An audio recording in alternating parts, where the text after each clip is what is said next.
my voice is like locking up because my nervous system is feeling like kind of triggered because I have a visibility wound that I'm constantly working through right now. Long story short, I'm showing up and this is how it's gonna be. I'm just gonna keep doing it anyways, and the only way to heal your throat chakra and the only way to heal your blocks, especially creative blocks in your voice, is to speak it no matter what. Okay, straight up, I have a project coming up, Way Up the Panda, Dreaming Panda's Oracle, launching on Kickstarter August 8th. It's a very auspicious number, a very auspicious date, very, very panda aligned, and also it's around Lionsgate. I also just love the number 8 because I'm Chinese. So make sure to mark that on your calendar and build some excitement with me because this project it's been a long time coming. It's been like 4 freaking years since I started working on this deck, finally launching it. Anyways, in this video, I want to talk about the differences in making a tarot deck versus an oracle deck. And I would like to preface this by saying that I will be referencing Way Up the Panda Tarot and Way Up the Panda Oracle and just comparing the experiences that I have had with these two decks from start to finish, from the initial idea, the concepting, designing the cards, working with an artist, and also working on the guidebook, etc. Just a holistic comparison, but even then it's not comprehensive because so much goes into creating a deck, concepting a deck, publishing a deck, so I can't really talk about every single thing in this video, but just mostly focusing on the difference between making a tarot versus oracle deck. So if you're curious about the process or the journey I've taken personally as a deck creator, if you're interested in my work, or if you're a deck creator, you're thinking about making a deck, but you don't know if you should make a tarot deck or oracle deck, maybe this video will give you some ideas about what it's like to make a tarot deck versus an oracle deck. Well, obviously, these are just my experiences and what I prefer. There really is no right or wrong way to make a tarot or oracle deck. These are just my experiences. So with that in mind, I would like to sort of just touch on 3 main things from my deck creation journey. There's just so much to talk about, but this is sort of just focusing on the creative behind the scenes. And the 3 things I want to talk about are concepting, so the beginning stages, the potential phase of the project, you know, when you're pulling ideas, when you're coming up with ideas and generating ideas and pulling on threads from the creative ethers and just downloading, channeling, expressing, just putting that all down on the page or whatever it is that you use to brainstorm. I want to talk about that. That's like the first little section. And then I want to talk about designing the cards, which has to do with like putting down card titles, deciding where to put it, graphic design aspect of the deck creation process. And then the third section of this video would be about guidebooks. When it comes to concepting a tarot deck, it's way easier than concepting for an oracle deck, at least for me, because when it comes to tarot, it's already a pre-established system. All the symbolism is in place. The archetypes are predetermined in that you don't really change when you're making a tarot deck, you don't really change the system much. Some deck creators will reinvent and come at it from an innovative angle. They might change the titles of the court cards, they might change the suits, they might sort of change individual cards, or they might alter the structure a little bit or add some additional cards, but for the most part, it's 78 cards, the system is in place, there's 4 suits, there's the major arcana, there's the minor arcana, so you don't really have to spend a lot of time on coming up with this system or the overall structure of the deck. So in many ways, it's so much easier to concept a tarot deck because you have this overall structure to draw from. You got the bare bones of tarot and you just kind of have to consider your approach to it, what you want to add to it, what you want to change, and how you want to innovate, the kind of art you're working with, and how you want to express it, and how you're interpreting the symbolism and archetypes of tarot. It was really easier for me because there was already some kind of structure that was there to guide me, and I just have to kind of follow the structure. I just have to figure out what I want to do for the majors and then the minors. When it comes to Way of the Panda Tarot, I just have to put a panda filter over everything and just think about the themes I want to bring forth through pandas as an archetype and also as an animal, and just basically tarot times panda or tarot filter through the energy of panda and obviously my unique interpretation of pandas, because my relationship with pandas or my view on pandas might be different from another deck creator's vision for what a panda themed tarot deck might be. So it really is quite easy in that you don't have to organize and build everything from scratch. The system of tarot is already there. Compared to an oracle deck, I know like the conventional oracle decks out there mostly are a collection of illustrations, and each illustration has a keyword on it, and the keywords are sort of clustered around a theme or the purpose of the deck. I know I always like to create structure and different categories and suits for just any deck that I'm creating. I always want to have categories and different sections of the deck to kind of explore different aspects of the idea that I want to bring forth through this particular vehicle that is the Oracle deck. And when it comes to Way of the Panda Oracle, the whole concepting journey of this deck is a different video, a different struggle, a different sort of just epic journey on its own. But when it comes to concepting the structure, which is something I personally as a deck creator like to focus on, it was much harder because you're creating something from nothing. Oracle deck is basically whatever you want. And there's some kind of general sort of guidelines when it comes to making oracle decks. There's usually 44 cards. There's usually a collection of keywords that's clustered around a theme, and you sort of just express those keywords or phrases or the ideas that you want to bring forth with illustrations or with quotes or with design elements, etc. I know I wanted to bring a lot of narrative elements and also a lot of structural categorical elements to my Way of the Panda Oracle deck, just because it's kind of like a sequel to Way of the Panda Tarot. It's sort of from the same Panda universe, so I kind of just want to be thematically cohesive, and I want to bring the storytelling element and sort of just bring a lot of metaphors and figurative representations of spiritual concepts into this deck. So I knew I wanted to create a structure from the get-go, and it was it's like easy and difficult at the same time. It's easy for me because I have a very innovative and organized mind, and I know how to put ideas into categories and come up with and then just sort of expand on that idea or that category, or break down an idea so that it becomes different categories, and that if each category has like different cards. It's not that hard for me to do that. It's really difficult for me to decide on what I need to include in a deck, because sometimes I just want to include everything. Sometimes I'm just so in love with the ideas I come up with. I don't want to leave this out, or I don't want to leave that out. And it's really hard to draw boundaries when it comes to like what I want in the deck, because I get creatively overwhelmed and perfectionist. I can't decide what is essential for the structure and what is not. So there's just like there's just way more experimenting and troubleshooting and finding ways to execute on the ideas that I want to bring forth, because for Way of the Panda Tarot, because for Way of the Panda Oracle, it's like if the tarot is sort of like the wisdom that I have, the things I want to express, and how I interpret tarot archetypes and symbolism through the lens of tarot, then the Oracle deck would also be what I want to express, the ideas I want to put forth in the world, the spiritual themes and the things I healed from, the wisdom I gained, the medicine I've cultivated from conquering my pain and healing from them, and also just the ideas I want to basically encapsulate in this deck. I have to find a way to express them through storytelling and embodying these concepts with Panda characters. And I don't really have a pre-established reference, unlike the system of tarot.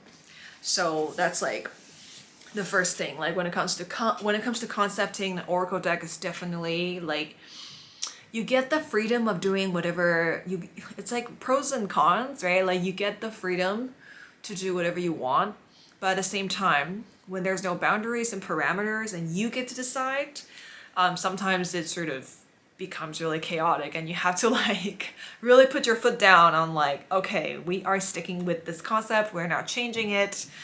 I'm sort of guilty for saying this because I changed the concepting of this deck so many times. So there's that. So yeah, that's the ideas portion. That's the creative brainstorming portion. The second thing that I want to talk about is when it comes to graphic design and card design. Again, it's sort of like the same thing. There's just like so many references for a tarot deck.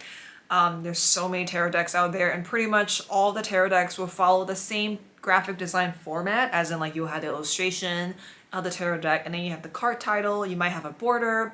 So they're just like a lot of distinct elements that you can see across all the tarot decks, and you can kind of just use as reference, and you can decide like, oh, I want a border, I don't want borders, I want a card titles like this, should they be all capitalized or lowercase, or should I have a tagline or keyword, or should I have like, you know, the no Roman numerals. So it's also like a pre-established look.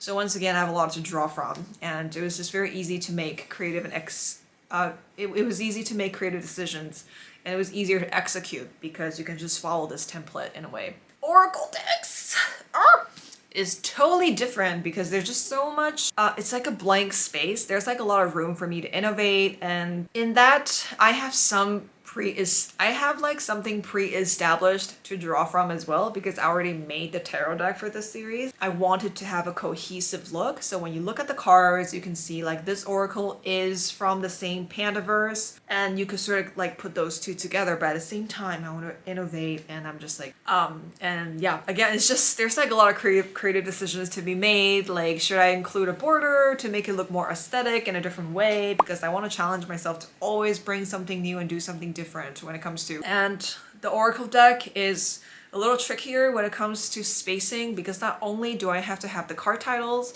I have to work in categories, and I also have to include a tagline to explain a card title, because every single card from my deck, Way of the Panda Oracle, would be like a character that I've created. Some of them have really straightforward, direct references to archetypes. For example, Shadow.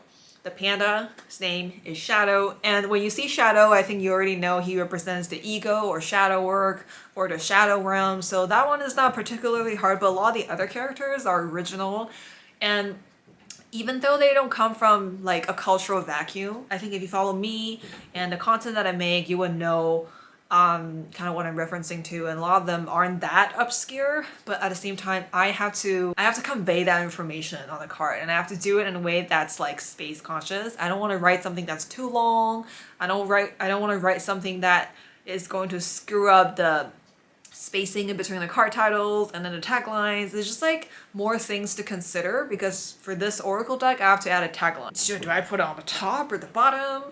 I don't know if I'm overthinking this, but that's just how my brain works. I know sometimes I totally get too perfectionist. I try to not tip over to that stressful realm of perfectionist, nitpicky, burnout train. I try to keep it here, which is strictly pursuit of excellence and executing on ideas. And I usually do that by taking scheduled breaks and letting my brain rest, and just kind of letting and also processing things through stillness, etc. Yeah, that would be like the main difference, is like needing to work in a tagline, and also being very conscious about how much information I convey on the card and how much I want to include in the guidebook.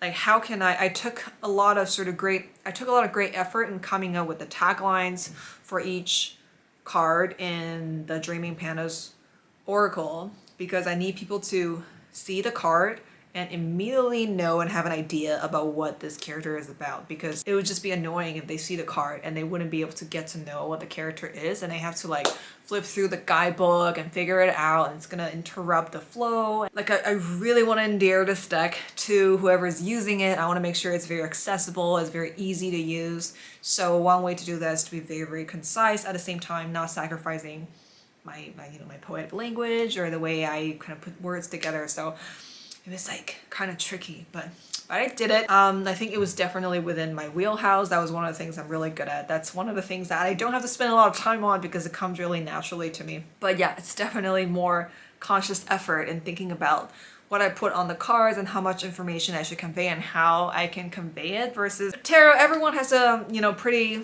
kind of general understanding of what tarot is. Even if you're sort of just entering the tarot space, you would still have this kind of support system of just the amount of materials out there that would educate you on tarot, a lot of different cards to look at. So you kind of have that pre-built intuitive knowledge when you pick up tarot deck versus like an oracle deck, because sometimes you don't really know what to expect. So yeah, that's when it comes to card design, and sprinkling in some other things in there. Last thing that's different would be the guidebook. This would be probably the thing that like is just kind of making the experience of creating an oracle deck that much different than my experience when I was creating Way of the Panda Tarot, because again, tarot, writing a guidebook for tarot was super straightforward because I have so much to draw from, so many things I could reference. I just had to follow the structure of tarot. I didn't really have to think about how everything has to be put together. I just have to think about what I want to express, and I just have to follow the bare bones structure that is tarot. I could even assume that people have other means of learning tarot and other means of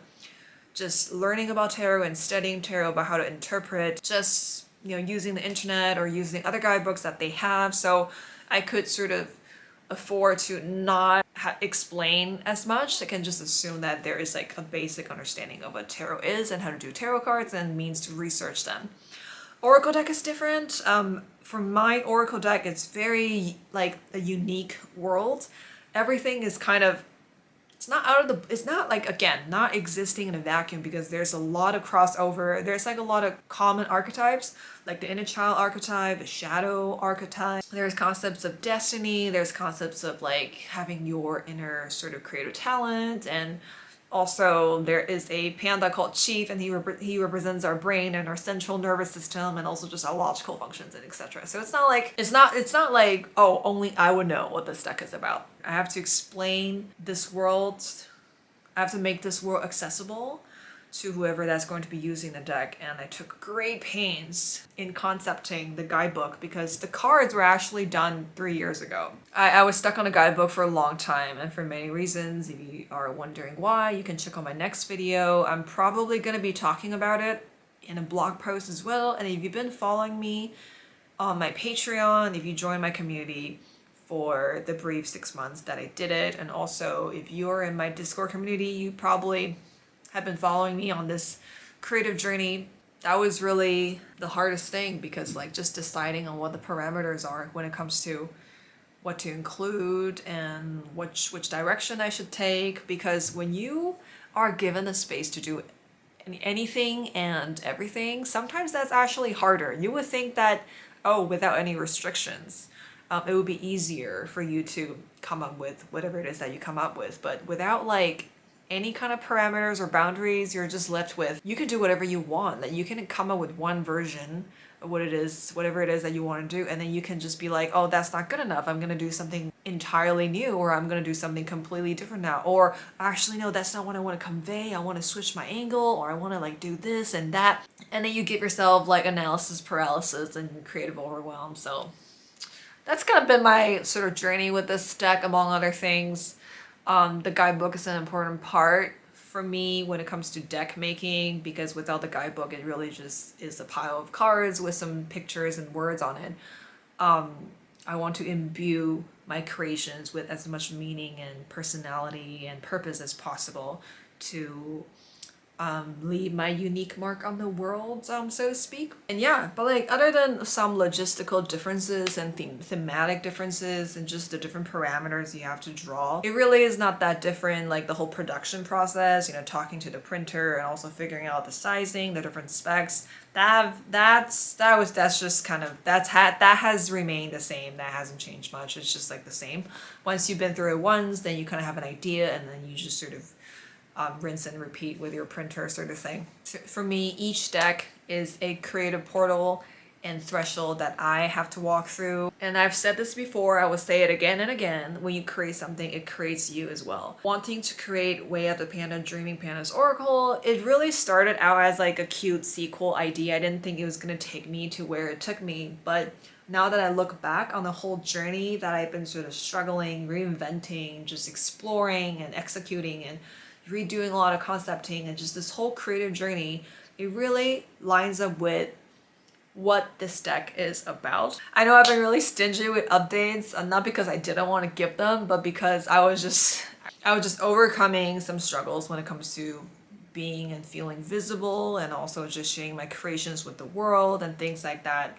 But now that I'm sort of just getting back on the right track, this is where I am now. And yeah, that is all. I will see you in the next video, and make sure to mark your calendars for August 8th, where Way of the Panda Dreaming Pandas Oracle is launching on Kickstarter. All right, that's it. Thank you. Bye.